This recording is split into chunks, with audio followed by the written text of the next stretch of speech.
మీ ఇల్లు ఎప్పటికీ పటిష్టంగా ఉండాలనుకుంటున్నారా? కాన్ లైఫ్ కెమికల్‌తో ఇది సాధ్యం. ఈ నంబర్‌ను సంప్రదించండి. Hello, welcome to Suman TV. ఆయన ఒకప్పుడు అధికార వైఎస్ఆర్ కాంగ్రెస్ పార్టీలో ట్రబుల్ షూటర్. అయితే అనుకోని పరిస్థితులు, అనూహ్యమైన పరిణామాల నేపథ్యంలో పార్టీ మార్పు, ఇప్పుడు విజయానికై వడివడిగా అడుగులు. ఎలా ఉంటుంది అసలుకి ఏంటి అనే తెలుసుకునే ముందు నా కొలిగ్ కూడా ఇంటర్వ్యూలో ఉన్నాడు, విజయ్ సాబ్. సీనియర్ జర్నలిస్ట్ విజయ్ కుమార్ కూడా, నేను ముద్దుగా విజయ్ సాబ్ అంటుంటాను లేండి.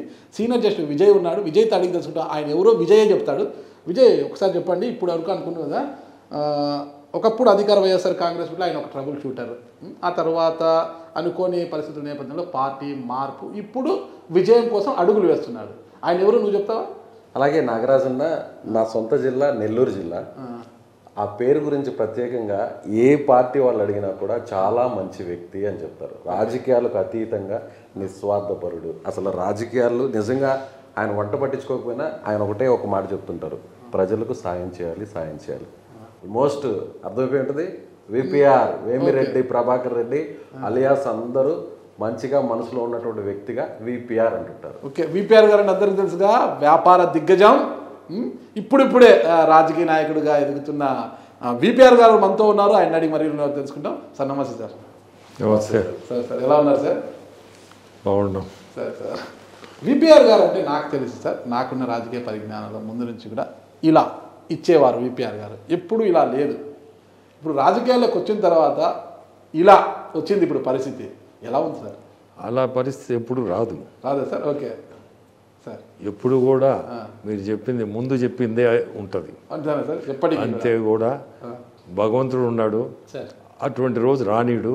అంటే ఇలా అడగడం అంటే పార్టీలో టికెట్ అడగడం కావచ్చు, ప్రజలను ఓటు అడగడం కావచ్చు, ఏదైనా కూడా. అంటే ఇలా అడగడం అంటే మనం వేరే ఉద్దేశం కాదు సార్. అంటే ఇలా వచ్చారు అది ఎందుకు అనేది, అంటే ఎప్పుడు ఇలా ఇచ్చేవడమే. అంటే ఓటు అడగడంలో తప్పులే. ఓకే, ఓటు అడగాలి, తప్పు ఖచ్చితంగా. కానీ ప్రజాస్వామ్యంలో మీరు మీన్ చేసింది ఓటైతే ఖచ్చితంగా నేను ఓటైతే అడిగే పరిస్థితికే వచ్చాను, అడుగుతాను, సార్. దాంట్లో తప్పే లేదు. Okay sir. ఎందుకంటే మనం ప్రజాసేవ చేయాలని వచ్చినోడిని.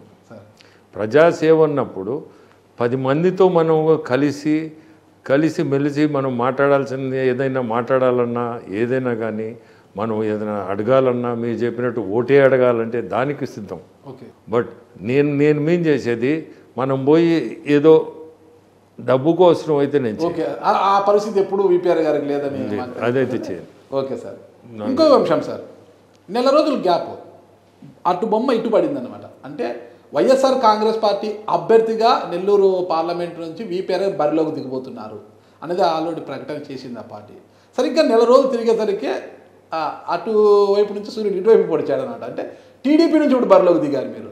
ఎలా ఉంటుంది అసలు? అంటే వైసీపీని వీడి టీడీపీలోకి వచ్చారు కదా, అంటే విజయావకాశాలు ఎలా ఉన్నాయి మీకు? అక్కడ ఉన్నప్పుడు మీకు మెండుగా కనిపించాయా, ఇక్కడికి వచ్చినాకనే మెండుగా కనిపిస్తుంది? అంటే మీరు ఎప్పుడైనా ఊహించారా సార్ అసలు వైసీపీని వీడుతాము, తెలుగుదేశం పార్టీలో నేను ఊహించుకోలే, నేను ఇట్ట జరగద్దని ఊహించుకోలే. బట్ నాకు అనిపించింది భగవంతుడు అటు ఎత్తి అటు పెట్టినట్టున్నాడు నన్ను. ఎందుకు అంత బలంగా చెప్తున్నారు? ఎందుకు చెప్తున్నా అంటే ఇటువంటిది జరగకూడదు జరిగిందంటే నాకు అట్లా అనిపించింది, ఇది భగవంతుడు నిర్ణయం. ఇది అంటే అంత బాధ కలిగించా జరిగిన పరిణామాలు మీకు? బాధ అంటే మీ అందరికీ తెలుసు. నేను ఒకటి చెప్తున్నా మీకు ఈరోజు, ఎప్పుడు కూడా నేను వైఎస్ఆర్సీపీలో ఉన్నప్పుడు టీవీ ఛానల్స్ అన్నీ నేనేదో ఈ క్యాండిడేట్ మార్చమన్నానంటే, 3 క్యాండిడేట్ని మార్చమన్నానంటే, నెల్లూరు సిటీ క్యాండిడేట్ని, కావలి క్యాండిడేట్ని, ఉదయగిరి క్యాండిడేట్ని, అంతేనా? ఈ 3 మార్చమన్నా అని చెప్పి టీవీల్లో ఛానల్స్లో ఒకటే ఫ్లాష్ చేస్తూ వచ్చారు. నేను ఎప్పుడు కూడా ఫలానా వాళ్ళని మార్చమని చెప్పలేదు, ఎప్పుడు కూడా అటువంటి కోరిక పోయి కోరలేదు. నేను ఒకటే, మనం కష్టపడాలా, గెలవాలా, ప్రజలకి సేవ చేయాలా. ప్రత్యక్ష రాజకీయాలకి మనం రావడమే ప్రజలకి సేవ చేసేదానికి. సో దానికిగా నేను, మనకి క్యాండిడేట్ మార్చకపోయినా నేను ఎప్పుడు అటువంటి కోరికలు లేవు కాబట్టి అది తప్పుడు ప్రచారం. ఓకే. అయితే రాజశేఖర రెడ్డి గారి హయాం నుంచి మీకు రాజకీయాలకు సంబంధం ఉంది. రాజశేఖర రెడ్డి గారు చాలా సన్నిహితంగా ఉన్నారు. ఆ తర్వాత ఆయన తనయుడు జగన్మోహన్ రెడ్డి గారితో ట్రావెల్ అయ్యారు కదా. ట్రావెల్ అయ్యి క్యాండిడేట్గా కూడా అనౌన్స్ అయిన తర్వాత ఏ అంటే అంశాలు, ఏ పరిణామాలు మిమ్మల్ని బాధించాయి? ఎందువల్ల మీరు అటువైపు నుంచి ఇటువైపుకి వచ్చారు అసలుకి? ఏ కారణం చేత అంటారు? అంటే నేను ఇప్పుడే చెప్పాను కదా, నేను ఏ క్యాండిడేట్ని మార్చమని కానీ ఏది అడగలేదు. నెల్లూరు సిటీ క్యాండిడేట్ని మార్చారు. అది పార్టీకి అవసరం వచ్చి మార్చారు. నేను మార్చమని చెప్తే కాదు, పార్టీకి అవసరం వచ్చింది. బీసీ క్యాండిడేట్ని నర్సరావుపేటలో పెట్టాలని, బీసీని పెట్టాలనే ఉద్దేశంతో ఇక్కడి నుంచి నెల్లూరు క్యాండిడేట్ని తీసుకుపోయి నర్సరావుపేటలో వేశారు. ఆ తర్వాత ఏం చేశారంటే మైనారిటీస్కి ఇవ్వాలని డిసైడ్ చేసుకున్నారు. Okay, good, very good decision. Party has taken a decision. నా స్టాండ్ కూడా నేను వాళ్ళు ఏది చెప్తే మనం పోయేదానికి నేను సిద్ధమే. ఎందుకంటే నేనేం ఎప్పుడు ఇంటర్ఫియర్ కాను వీటిల్లో. ఆ సిచ్యువేషన్లో ఒక మైనారిటీని తీసుకుపోయి టికెట్ ఇప్పించాలని సిట్టింగ్ ఎమ్మెల్యే తీసుకుపోయినప్పుడు అనిల్ కుమార్ యాదవ్ తీసుకుపోయి ఆ క్యాండిడేట్ని ఎమ్మెల్యేగా ఇతన్ని ప్రపోజ్ చేశాడు. నాకు అది తెలిసిన తర్వాత, ఎందుకంటే నేను I'm contesting candidate, MP. So నేనేం చేశానంటే అక్కడికి ఇమీడియట్గా నాకు తెలియగానే ఇట్లా ఏదో తీసుకుపోతున్నా అని నేను అక్కడున్న కన్సర్న్ పర్సన్, ఆయన పేరు ఎందుకు, ఆయనకి ఫోన్ చేసి ఇమీడియట్గా ఇది ఆపండి సార్, రేపు నేను అప్పుడు ఢిల్లీలో ఉన్నా, పార్లమెంట్ నడుస్తుంది, సమావేశాల్లో ఉన్నారు.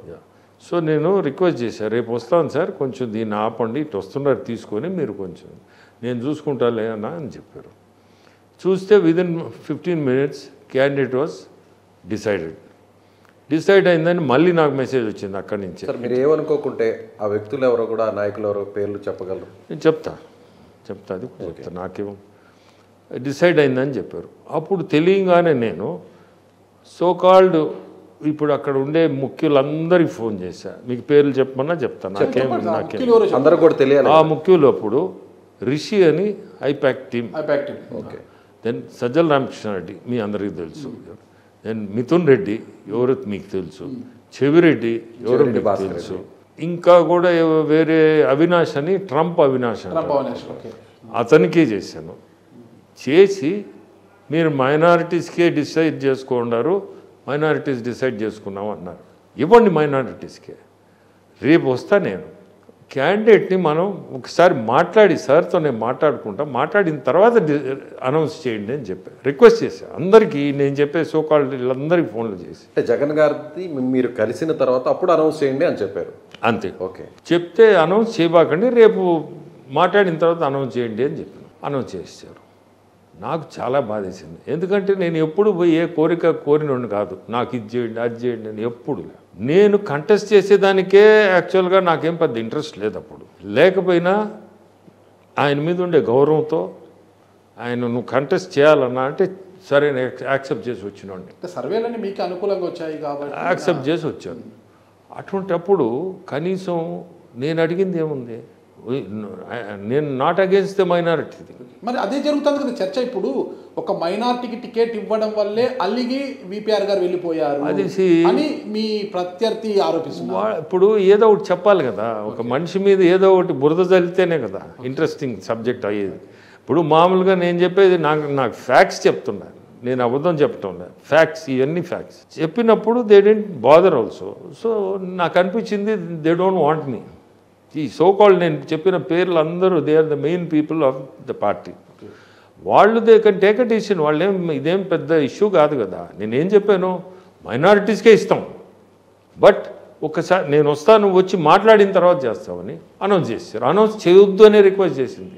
సుమన్ టీవీలో మీ పర్సనల్ అండ్ బిజినెస్ ప్రమోషన్స్ కోసం కింది నెంబర్కి కాంటాక్ట్ చేయండి.